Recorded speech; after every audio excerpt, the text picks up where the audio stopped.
और इनको पकड़े 5 ज्ञानेंद्रियों के द्वारा, शब्द स्पर्श रूप रसगंध संसार रूपी मटके में, तो काल रूपी बहेलिया आता है और मार करके हमको चला जाता है। नहीं तो हमें कोई नहीं पकड़े। बताओ कौन पकड़े? हम खुद पकड़े। हमने शरीर को अपना माना, शरीर संबंधियों को अपना माना, भोगों को अपना माना। यही हमारा बंधन है और यही निवृत्त हो जाए कि ये तो सब चल रहा है, आप केवल निमित्त मात्र हैं। इतना आपको अंदर ज्ञान हो जाए और आप हर समय भगवान के चिंतन में देख रहे हो रहा है, तो आप निष्पाप महापुरुष हो जाएंगे। आपको कोई भी दंड नहीं मिलेगा, चाहे जीव मर जाए, चाहे जीव जी जाए, चाहे बड़ा पुण्य हो जाए, चाहे बड़ा पाप हो जाए, आपको कुछ नहीं भोगना पड़ेगा। तभी तो जीवन मुक्त हो जाता है वो। जीवन मुक्त महापुरुष के पुण्य पाप नहीं बनते हैं, अपने बनेंगे, क्योंकि अपने अहंकार से युक्त हैं। तो वो अंदर वाला मिट जाए। जबान से भले कुछ हो, जबान से आप बोलो मैंने कर किया, लेकिन अंदर से आपके चल रहा है कि ये सब, तो बस फिर वो आपको बंधन कारक नहीं होगा। अभी हमारा जबान से है, अंदर से है कि मैं। देखो दर्पण में देखो तो लगता है मैं हूं, नहीं, बस यही बंधन है। ये बंधन कट जाए तो आप परमात्मा स्वरूप हैं। आप कभी अपने स्वरूप का चिंतन ही नहीं करते। आप अपने स्वरूप का चिंतन कभी करते हैं? क्योंकि आपने अपने को जाना ही नहीं, केवल सुनी बात कह रहे हैं कि आप परमात्मा के अंश है ना। और जब आप जान जाएंगे अपने को, तो परमात्मा का अंश नहीं है, आप परमात्मा ही है। गंगा जल चाहे 1 चम्मच हो तो गंगा जल है, चाहे 1 टैंकर हो तो गंगा जल है, और चाहे 1 धारा हो तो गंगा जल है। गंगा जल तो गंगा जल है ना।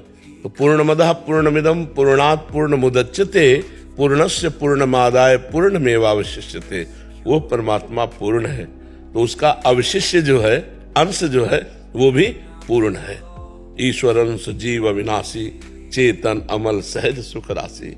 सहज सुख राशि परमात्मा स्वरूप है वो, उसको कुछ नहीं चाहिए, वो आप्त काम है। लेकिन हम वही आप्त काम होते हुए भी शरीर राग के कारण कामना से युक्त हो गए। शरीर राग के कारण ही हमारी दुर्गति हो गई।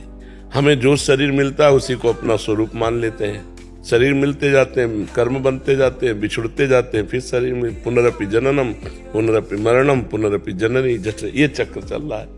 अब ज्ञान हो जाए इस बात का और कर्तत्व भोक्तत्व मिट जाए तो जीवन मुक्त हो गया। इसीलिए सतमार्ग है, इसीलिए अध्यात्म है। और ये भजन के बिना होगा नहीं, केवल बुद्धि के विचार से नहीं होगा, भजन होना चाहिए। खूब नाम जप करो, भगवान का नाम जप करते हो, हाँ खूब नाम जप करो और परोपकार करो, और कोई पाप कर्म न बनने पावे।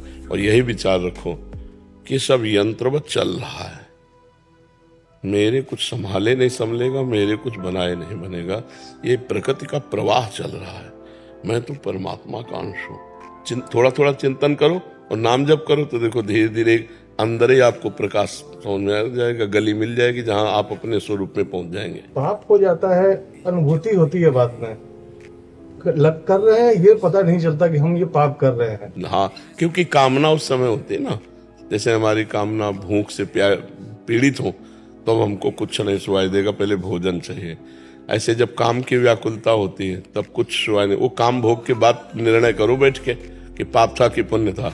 उस समय तो कामना का भूत सवार था, उसने कर बैठा ला। और कामना का भूत होता सुख भोगने की इच्छा। सुख के लिए ही सारी चेष्टाएं कामनाएं होती हैं, और सुख है परमात्मा में, हम उसे प्रकृति में आरोपित करते हैं, इसलिए आज तक नहीं सुखी हो पाए। प्रकृति का बार बार भोग करते हैं, सुख तो मिलता नहीं, और इच्छा है हमें सुख की, और वो है परमात्मा में, परमात्मा से हम विमुख, इसलिए कभी सुख नहीं मिल पाया आज तक। जब से सृष्टि हुई भोगते ही चले आए। अगर हम ये विवेक धारण करके और अपने को मोड़े और परमात्मा की तरफ मोड़े, तो अभी सुख का अनुभव होने लगेगा। पर परमात्मा से विमुख है हम। सन्मुख होए जीव में जब ही जन्म कोटि अघ नाशो तुम्हें। भगवान के करोड़ों जन्मों के पाप नष्ट हो जाते जब जीव भगवान की सन्मुखता प्राप्त करता है। इसलिए भगवान के शरण में हो, भगवान के पावन लीला कथाओं को श्रवण करो, खूब भगवान का नाम जप करो, नाम कीर्तन करो, और लोगों में भगवत भावना करके उनकी सेवा करो। अगर माता पिता कभी किसी की सेवा मिल जाए तो जरूर करना चाहिए, उससे शरीर